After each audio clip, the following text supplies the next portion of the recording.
The Siege of Gurganj was one of the most well-known battles of the Mongol invasion of the Khwarezmian Empire.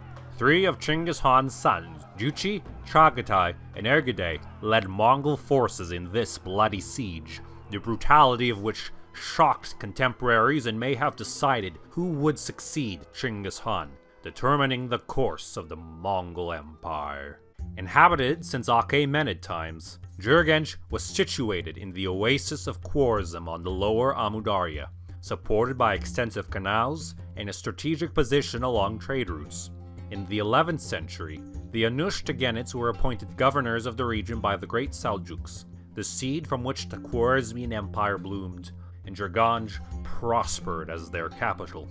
Though Khwarezm Shah Muhammad II moved his capital to Samarkand in 1212, his mother, Terken Hatun, continued to rule almost independently from Gurganj. When the Mongols invaded the Khwarezmian Empire in late 1219, each city was left to its own defense while Shah Muhammad fled west. Aware of tensions between Shah Muhammad and his mother, Chinggis Khan sent letters to her and other leaders insinuating that Terken Hatun was working with the Mongols, and she too fled.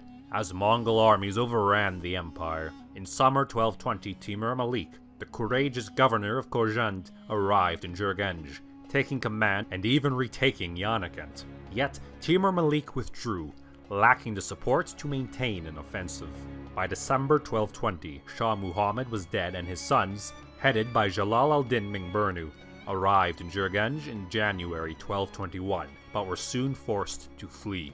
Terken Hatun disliked Jalal al-Din's mother, and had desired the weaker and younger Uzlag Shah to succeed Muhammad, while Shah Muhammad chose Jalal al-Din on his deathbed, which Uzlag Shah and their brother Ak Sultan supported. The emirs in Gurganj were loyalists to Terken Hatun and feared the strong-willed Jalal al-Din. Jalal al-Din learned of their plotting and fled by February, riding with Timur Malik to Ghazna. Uzlag Shah and Ak Sultan left a few days later, but were captured by the Mongols, who placed their heads upon lances to parade before towns. With the final departure of the Anushtagenids, the emirs of Gurganj chose a leader from among them, a Turk named Kumar Tegin. Soon after, the Mongols arrived outside Gurganj's walls. Chinggis Khan dispatched a great army under his sons Chagatai and Ogedai from the south, while Jochi, then on the lower Sirdarya, would come to Gurganj from the north, trapping the city in two great pincers. Here, we will reacquaint ourselves with the sons of Chinggis Khan. Jochi was the eldest of Chinggis Khan's sons with his wife Borte. However, due to Borte's capture by the Mergit in the early 1180s, there was doubt over his paternity, a source of tension between him and his brother Chagatai. Despite later slander, Jochi was a capable commander and for the invasion of Khwarezm held independent command along the lower Sirdarya. Chagatai was stern, uncompromising, a strict enforcer of his father's will and laws, while having a noted hatred for Jochi's uncertain birth. Chagatai and his brother Ogedai had completed the siege of Otrar and fought alongside their father from Samarkand to Termez before being sent to Gurganj. Ogedai was easier going than his older brothers, willing to work with others and seek solutions, though militarily was not as competent and suffered from alcoholism. The fourth brother, Tolui, campaigned in Khorasan, while the other three set out against Gurganj. A final note relates to the matter of succession.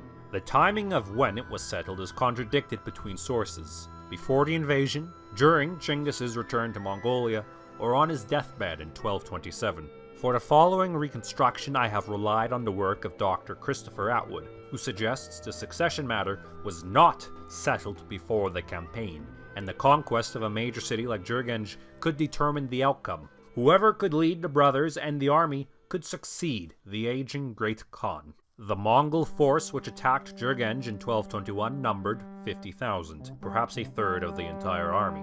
The Mongols were supported by Chinese siege engineers and weapons, and by the Hashar, local population forced to fight for the Mongols as labor and arrow fodder. The number of defenders is uncertain, but larger than the Mongol army, mainly a garrison of Kipchak Kangli Turks and the townspeople. Small parties of Mongols arrived first, driving off cattle outside the walls. Overeager defenders rushed out, chasing them, only to follow the Mongols directly into a trap and were slaughtered. Those who survived fled back to Gurganj, with Mongols hot on their heels, who followed them through a gate and ran amok in the town until sunset, when they withdrew. The next day, the general Guri defended that gate with 500 men. When the Mongols returned, the Guri repelled them after a day of battle. Chagatai and Ogedai soon arrived with the main army and opened negotiations, encouraging Gurganj to surrender. Some in Gurganj wanted to accept, knowing what fate awaited them, but the war party won. During this opening stage, threats, promises, and the occasional arrow were exchanged, but the Mongol forces held back, preparing their equipment until Jochi's army arrived. With Gurganj surrounded, the siege commenced. While later sources portray Jochi in a diminished role or absent, the earliest and non-Mongol sources place him in command. Dr. Atwood suggests the minimalization of Jochi was intentional, due to infighting between the descendants of Chinggis's sons. With most of our surviving sources from territories ruled by Tolui's descendants, there was interest to minimize Jochi in favor of Ogedai or Tolui, by suggesting that Jochi took a lesser role in the conquests, spending his time hunting or disobeying Chinggis. They could challenge the claims and legitimacy of the Golden Horde. Outside or earlier sources, though, better reflect Jochi's position, which we will maintain here. Chinggis Khan had promised Gurganj for Jochi's appanage, and Jochi wanted to take this valuable city as cleanly as possible. He repeatedly invited the town to submit, even after fighting began, and his efforts may have hampered the siege. Unlike most sieges in the campaign, the battle for Gurganj was long, likely around 4 months. Another hindrance was an absence of stone for the catapults. The Mongols had to use mulberry trees soaked in water for projectiles. First, the ditch of the city needed to be filled. The hashar was set to this, which took 10 days. Forced to carry debris into the moat, hundreds if not thousands of the levy must have been killed by the arrows of the defenders, exhaustion, or the lances of the Mongols prodding them on. Once the ditch was filled, they were put to work undermining the walls. Around this point, Kumar Tegin, the appointed leader, deserted to the Mongols, a devastating morale blow, and it is not mentioned who, if anyone, took command next. Still, the city refused to surrender. As the Mongols gained a foothold, it was clear that they would have to fight street by street to wrest it from the defense. After using naphtha to destroy many buildings, it was abandoned in favor of damming a bridge over the river which flowed through the city, in order to take away the defenders' access to water, or break the dam and flood the city. 3,000 Mongols secured the bridge, but were surrounded and slaughtered. The defense grew stiffer, Mongol efforts were stalled, and Jochi and Chagatai were at each other's throats. In some sources, when Jochi and Chagatai's fighting halts the siege, an angry Chinggis Khan appoints Ogedai to command, who calms down his elder brothers and completes the siege. As we noted above, this may just be a later addition, though infighting within the Mongol leadership is noted consistently here. But our earliest Muslim sources portray Jochi as commander until the end. Both possibilities, then, are therefore noted. Resistance continued until the town was nearly overrun, and the defender sent an envoy to Jochi to sue for peace. But the Mongols suffered too many losses for mercy, even if Jochi wanted to grant it. The survivors were forced out before the city, the craftsmen and artisans separated to be sent to Mongolia. Juvayni records that the women and children were enslaved, and the rest slaughtered. The dams which controlled the flow of water to the city were destroyed, and washed away Gurganj. Gurganj was the final time Jochi, Chagatai, and Ogedai were together. Chagatai and Ogedai went south, meeting Chinggis and Tolui at Talikan in summer 1221, where soon they heard of Jalal al-Din's victory at Barvan. Jochi went north to subdue the Kipchak Kangli, or spent the next years hunting, as in some sources. Gurganj was a highly controversial siege to the Mongols, for its length and the many Mongols that died in the effort. If the succession to Chinggis Khan was undecided, Gurganj likely determined the final decision. Jochi had struggled to lead his brothers and the army in this major undertaking, resulting in the loss of many Mongols, a permanent stain on his leadership and credibility. Jochi's final years became a topic of many rumors. Jujani said that Jochi tried to ally with the Khwarezm Shah against Chinggis, leading to Chinggis poisoning him on Chagatai's suggestion. Some tension seems probable, perhaps encouraged by Chagatai, but Jochi died of sickness in 1225 or early 1227, some months before their father, and Ogedai succeeded Chinggis Khan with his brother's full support.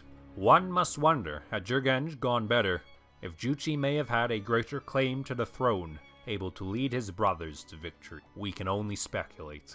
As for Gurganj, a new city was established nearby. Gurganj, a trade hub under the Golden Horde, but did not return to its previous significance.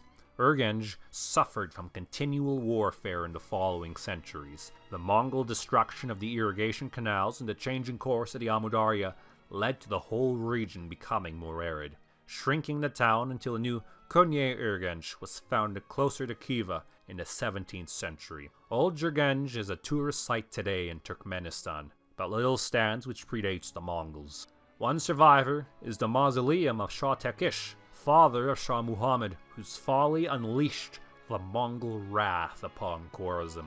Built to honor a fallen Khwarezm Shah, today it stands alone in a scrub-filled plain of his once mighty city.